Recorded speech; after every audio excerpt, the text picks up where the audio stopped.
Hi everyone, welcome back to my channel. उम्मीद करती हूँ सारे ठीक होंगे, सारे खुश होंगे। तो आज का फटाफट ब्लॉग स्टार्ट करते हैं।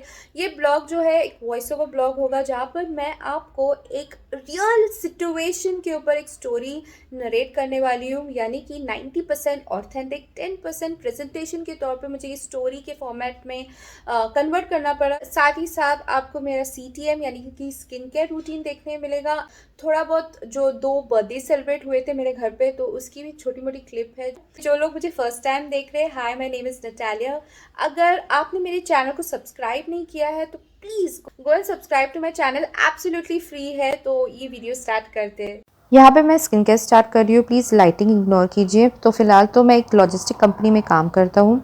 मेरी लाइफ बहुत ही अच्छी है। एक बहन, छोटी बहन है एंड मम्मी डैडी दादा दादी हम लोग सब साथ रहते हैं एंड लाइफ बहुत ही परफेक्ट थी। करियर बहुत ही परफेक्ट था और मैं हमेशा सोचता था कि करियर मैं बनाऊँगा और मेरा जो घर बसाने का काम यानी कि मेरे शादी का जो काम है वो मेरे माँ बाप देख कर करेंगे।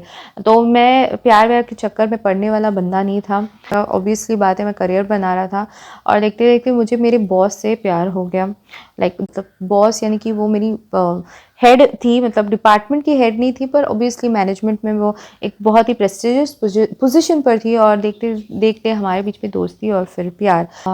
मुझसे 10-11 साल बड़ी है एंड एक तलाकशुदा मतलब डिवोर्सी, और उसे एक 10 साल का बेटा है। मुझे इन सब चीज़ों से कोई मतलब नहीं था बिकॉज़ मुझे उनसे प्यार था, उनसे प्यार है फ़िलहाल एंड मुझे एज से या उसकी डिवोर्सी होने से या एक बच्चे की माँ होने से मुझे कोई फ़र्क नहीं पड़ता। मैं तो प्यार कर बैठा। इस रिलेशनशिप की वजह से मैं बहुत ही रिस्पॉन्सिबल इंसान बनने लगा।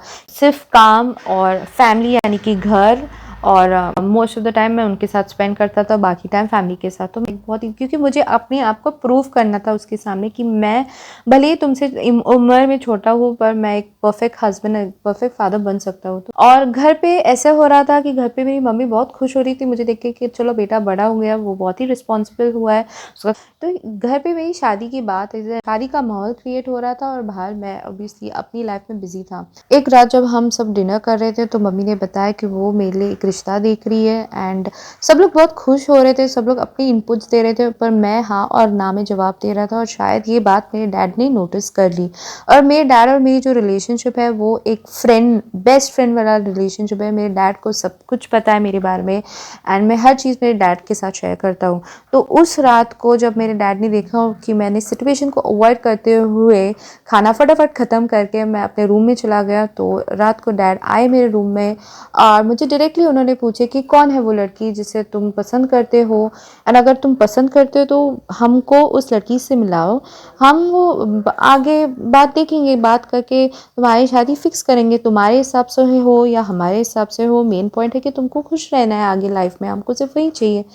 उस वक्त मैं एकदम शांत बैठ गया था क्योंकि मुझे पता था कि मेरी जो सिचुएशन थी, मेरी जो रिलेशनशिप थी, औरत से अलग थी वो रिलेशनशिप। क्योंकि मेरी गर्लफ्रेंड 10 साल बड़ी है तो मेरे घर वालों को डेफिनेटली फ़र्क पड़ने वाला है जैसी सिचुएशन है।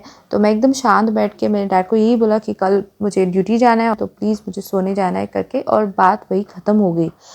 3-4 दिन ऐसे गए, मैं सोचते गया कि कब बताना है, कैसे बताऊँ मेरे घर वालों को, अब बताना तो है ही। फिर एक शाम को मैंने डैड को बोला कि चलो बाहर मिलते हैं ऑफिस के बाद। और जैसे हम एक कॉफ़ी शॉप में मिले, जैसे मैं बैठा तो मैंने अपने वॉलेट से अपनी गर्लफ्रेंड और उसके बेटे का फ़ोटो निकाल के मेरे डैड के सामने डाल दिया और बोला कि देखो ये मेरी गर्लफ्रेंड है, मुझसे 10 साल बड़ी है और एक बच्चे की माँ है। ऐसे फटाक से एक लाइन में सब तीनों चीज़ एक साथ बता दी। और मुझे लगा 1 मिनट के लिए मेरे डैड उठ के चले जाएंगे या मुझे चिल्लाएंगे या थप्पड़ मारेंगे, पर डैड ने ऐसा कुछ भी नहीं किया। डैड ने एकदम से मेरा हाथ पकड़ा और मुझे बोला कि देखो, अगर तुम्हें इस लड़की से प्यार है, इस औरत से प्यार है और ये औरत को भी तुमसे उतना ही प्यार है कि वो समाज के सामने एक्सेप्ट करने के लिए रेडी है, इस रिश्ते को एक नाम देने के लिए रेडी है, तुम्हारी वाइफ बनने के लिए रेडी है, तुम दोनों का साथ मैं दूंगा, मैं खड़ा रहूंगा तुम्हारे साथ और तुम्हारी शादी मैं कराऊंगा। अगर वो जस्ट इन केस मना करती है तो तुमको हमारे हिसाब से शादी करना होगा, उस रिलेशनशिप को भूल के ब्रेक ऑफ करके तुम्हें आगे बढ़ना होगा लाइफ में। तो ये बात मुझे अच्छी लगी डैड की कि एकदम फेयर एंड स्क्वायर लगी। तो मैंने डैड को बोला कि चलो आज शाम को ही मैं पता करता हूँ कि उसके दिमाग में क्या है।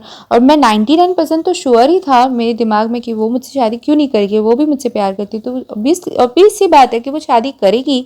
तो ये दिमाग में था ही, तो मैं एकदम कॉन्फिडेंट हो गया। तो यहाँ पर हम बर्थडे सेलिब्रेट कर रहे हैं। तो स्टोरी को आगे बढ़ाते हुए अब मैंने डैड को ड्रॉप कर दिया घर, और डैड ने ये भी मुझे एश्योर किया कि घर पे मैं तुम्हारी मम्मी को बोलूँगा कि तुम लेट आ रहे हो क्योंकि तुम कोई प्रोजेक्ट में काम कर रहे हो। ये सब सेटिंग हो गई थी डैड और मेरे बीच में। हम 3 जन मिले, यानी कि गर्लफ्रेंड, मैं और गर्लफ्रेंड की बेस्ट फ्रेंड, यानी कि मेरी भी वो फ्रेंड थी। तो हम 3 जन मिले, और जैसे ही हम मिले तो मैंने तुरंत मेरी गर्लफ्रेंड को बताया कि देखो मैंने अपने डैड को सब कुछ बताया है, वो हमारे सपोर्ट में खड़े हैं, पर हमको शादी करनी होगी और इस रिश्ते को नाम देना होगा सोसाइटी के हिसाब से। मैंने ये रिएक्शन कभी एक्सपेक्ट ही नहीं किया था। वो हंसने लगी, वो बहुत ज़ोर ज़ोर से हंसने लगी और बोलने लगी कि मैं और शादी, और वो भी तुमसे, तुम तो एक बच्चे हो मेरे सामने, एंड मैं बच्चे से थोड़ी शादी कर सकती हूँ। और उसने ये भी बोला कि वो एक ऑलरेडी लीगल कमिटमेंट से निकल चुकी है और उसे दूसरे लीगल कमिटमेंट में नहीं पड़ना है, उसको उसे शादी नहीं करनी है बेसिकली, इन शॉर्ट। और उसके हिसाब से हमारा जैसा रिलेशनशिप है परफेक्ट है, उसे नाम की कोई ज़रूरत नहीं है समाज के सामने। एंड उसने ये भी मुझे बोला कि ठीक है, तुमको अगर शादी ही करनी है तुम अपने उम्र की लड़की से शादी कर लो, तुम्हारी शादी से हमारे रिश्ते पे कोई इफेक्ट नहीं होगा, पर मैं तुमसे शादी नहीं कर सकती हूँ, मैं नहीं कर सकती हूँ ये। तुम्हारी वाइफ को कभी नहीं पता चलेगा कि तुम्हारी गर्लफ्रेंड भी है। मतलब ये उसके जो वर्ड्स, ये सब सुनने के बाद मेरे जो आंखों से आंसू निकलने लगे, बहने लगे। साइलेंटली मैं रोने लगा, मुझे कुछ समझ में नहीं आ रहा था। मैं डायरेक्टली जस्ट उठ के एंड मैं वहाँ से निकल गया, वहाँ से चला गया। वो मुझे रोकने की कोशिश कर रही थी, समझाने की कोशिश कर रही थी, बहलाने की कोशिश कर रही थी, पर मैं कुछ भी नहीं सुना। मुझे बेसिकली ना सफोकेशन होने लगा वहाँ पे उसकी बातें सुन सुन के। उसकी बिल्डिंग से निकलते ही मैंने अपने फ्रेंड को कॉल किया, बच्चों की तरह रोते गया फ़ोन पे। और इनफैक्ट गाड़ी चलाने की हालत में नहीं था, मैं गाड़ी में जस्ट बैठा उसके कॉम्प्लेक्स के बाहर, और मेरा जो फ्रेंड है 10-15 मिनट में वो पहुंचा बाइक लेके। ये बात मेरे फ्रेंड ने मुझे ऑलरेडी समझाई थी रिलेशनशिप के स्टार्ट में ही, कि ऐसे मतलब लोग रहते हैं, कोई कोई लोग जो यंग लड़कों के साथ घूमते हैं और मतलब सीरियसली नहीं लेते इन सब रिलेशनशिप वाले बातों को। तो लाइफ में मैं एक ऐसे फेस पे खड़ा था कि अगर मैंने जाकर मेरे डैड से ये सारी बातें शेयर कर दी कि उसने मना कर दी, तो मुझे ये रिलेशनशिप को भूलना होगा, मुझे मूव ऑन होना होगा, मुझे ब्रेक ऑफ करना होगा, और मैं इस चीज़ के लिए प्रिपेयर नहीं था। एंड क्योंकि इतनी सारी बातें होने के बाद भी कहीं ना कहीं मुझे उससे प्यार था, मुझे उससे प्यार है, और शायद हमेशा होगा, क्योंकि ये मेरा first relationship, first love. And मुझे उससे इतना प्यार था कि मैं मूव ऑन नहीं हो सकता था, मैं इमोशनली गिव अप नहीं कर सकता था। और दूसरी बात ये थी कि अगर मैं मूव ऑन होता हूँ भी, कोशिश करता भी हूँ, तो वो चीज़ मेरे करियर पर डायरेक्ट इम्पैक्ट होगा, मेरे करियर पर वो चीज़ की डायरेक्ट इम्पैक्ट होगी। क्योंकि ऑब्वियस सी बात है कि हम ये इग्नोर नहीं कर सकते कि वो एक मैनेजरल पोजीशन पर थी जिस कंपनी में मैं काम करता था, तो कहीं ना कहीं मेरे करियर पर वो इफ़ेक्ट होगा। तो ये दो चीज़ थी, एक तरफ मेरे घर वाले, एक तरफ मेरे डैड का जो मेरे ऊपर का विश्वास, उन्होंने जो मुझे प्रॉमिस किया और मैंने उनको जो प्रॉमिस किया था कि ठीक है अगर वो मना करती है तो ठीक है, देखते हैं। क्योंकि मुझे उस वक्त पे मेरे प्यार पर 100% भरोसा था, मुझे कभी मैंने ये सोचा ही नहीं कि वो मुझे मना करेगी।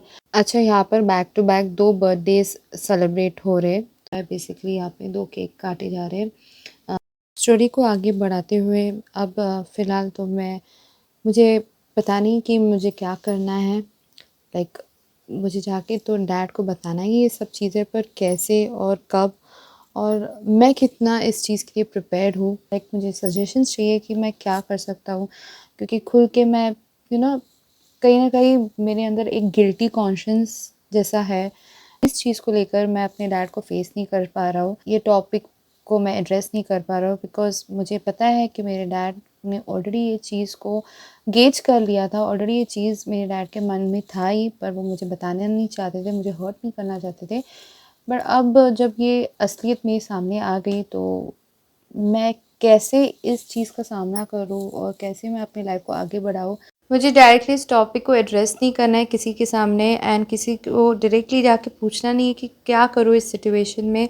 एट द सेम टाइम मुझे गाइडेंस चाहिए।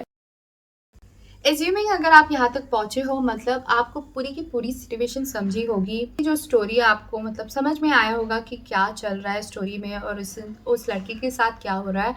तो मैं चाहती हूँ कि आप सजेशंस दें। अगर आप उसकी जगह होते या आपके साथ ये सेम चीज़ होता तो आप क्या करते?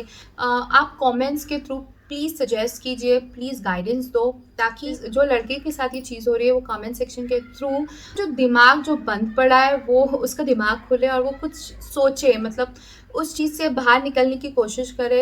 एंड शायद आपके सजेशंस, आपके कमेंट्स, आपके सपोर्ट के थ्रू वो कुछ ना कुछ मतलब सोच पाए। जो डायरेक्शन में वो सोच नहीं पा रहा है वो डायरेक्शन खुल जाए, वो उस डायरेक्शन में सोचे। देखो, हम 100% किसी को गाइड तो नहीं कर सकते, पर at least as a virtual friend चीज़ें सजेस्ट कर सकते हैं।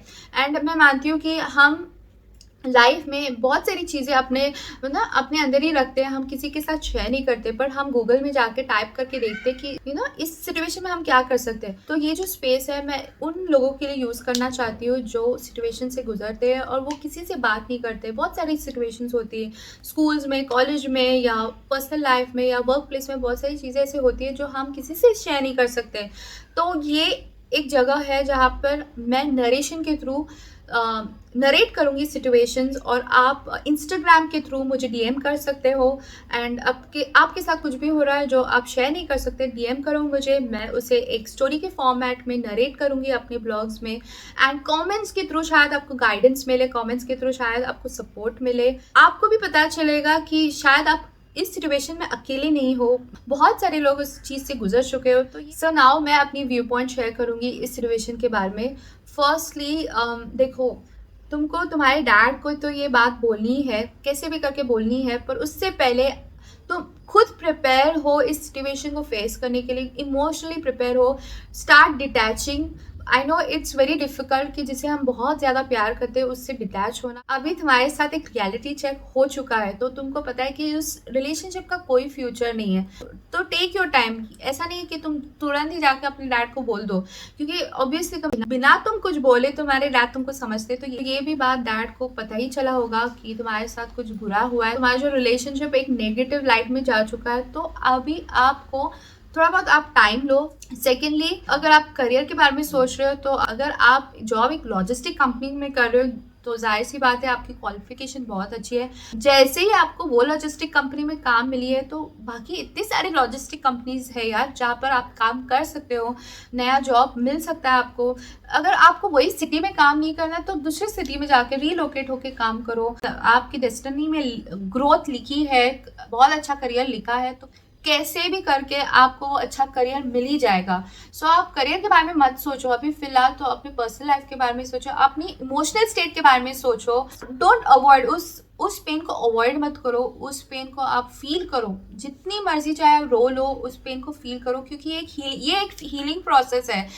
ज़रूरी नहीं है इसका कोई टैक टाइम हो। थर्डली, अगर आप कंसिडर कर रहे हो कि चलो मैं शादी कर लेता हूँ और मेरी वाइफ को पता नहीं चलेगा कि मेरी गर्लफ्रेंड भी है और मेरा करियर भी बैलेंस होगा, तो ये चीज़ बहुत ही गलत है। आप दो चीज़ एक साथ नहीं कर सकते। रिलेशनशिप में आप ऐसे नहीं कर सकते क्योंकि ये चीटिंग होगा। ऑब्वियसली कभी ना कभी तुम्हारी वाइफ को पता ही चलेगा तुम्हारा गर्लफ्रेंड है या जो भी है, पूरी सिचुएशन तुम्हारी वाइफ के सामने आ ही जाएगी। फैमिलीज के लिए भी वो बहुत ही एक इंसल्टिंग चीज़ होगी। जो भरोसा जो होता है ना, वो अगर एक बार टूट जाए तो वो वापस से जुड़ता नहीं है, स्पेशली इन सब रिलेशनशिप्स में, हस्बैंड वाइफ के रिलेशनशिप में। ये कैरेक्टर के अगेंस्ट जाता है। आपके माँ बाप को बहुत ही शर्मिंदगी महसूस करनी पड़ेगी अगर ये सब चीज़ें सामने इस तरीके से आ जाती है।